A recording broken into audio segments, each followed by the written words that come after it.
नमस्कार मित्रांनो, आज आपण बघणार आहोत एक कुंभार मातीपासून कशा प्रकारे चहा पिण्याचे अतिशय सुंदर कप या ठिकाणी बनवत आहे. सुरुवातीला आपण बघू शकता हे आजोबा एका विशिष्ट प्रकारची माती की ज्यापासून चांगल्या प्रतीचे चहा पिण्याचे कप तयार होऊ शकतील अशा प्रकारची माती निवडतात. तिच्यात पाणी ओतून तिचा छान प्रकारे गोळा तयार करतात. मातीला पायाने छान प्रकारे तुडवितात आणि मग त्यापासून सोयीस्कर होईल अशा प्रकारे मातीचा एक ढीग तयार करतात. आपण या ठिकाणी बघू शकता आहे कशा प्रकारे हे आजोबा मातीला पायाने तुडवित आहे आणि त्यानंतर त्यापासून एक मातीचा ढीग तयार करत आहे. आपण बघू शकता कशा प्रकारे आजोबांनी या ठिकाणी मातीचा ढीग तयार केला आहे. नंतर आपण बघू शकतो की हे आजोबा कशा प्रकारे मातीला या ठिकाणी योग्य असा आकार देण्याचा प्रयत्न करत आहात.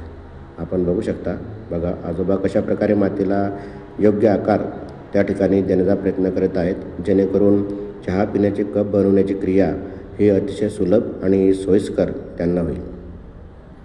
छान प्रकारे मातीचा एक गोळा तयार झाल्यानंतर त्यांच्यापासून ते आपल्या जे कुंभार भांडी बनवण्यासाठी चाक वापरतात त्या चाकावर कप बनवण्यासाठी क्रिया सुरू करतात. आपण बघू शकता कशा प्रकारे ते मातीपासून योग्य प्रकारे असे चहा पिण्याचे कप या ठिकाणी बनवण्याची क्रिया करत आहात. आपण बघू शकता, बघा किती छान प्रकारे त्या ठिकाणी त्यांनी हा कप तयार केलेला आहे, त्याला बाजूला ठेवलेला आहे.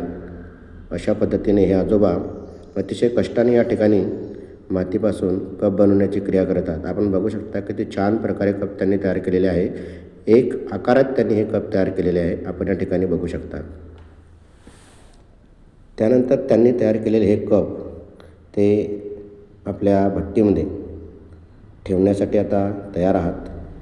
त्यांनी कशा प्रकारे या मातीपासून तयार केलेल्या कपांना भट्टीत एका विशिष्ट प्रकारे ते त्या ठिकाणी त्याची संरचना करत आहात, जेणेकरून त्या ठिकाणी अनेक कप एकाच वेळी भाजण्याची क्रिया ते करू शकतील. आपण बघू शकता किती छान प्रकारे त्यांनी या ठिकाणी कपांची मांडणी केलेली आहे.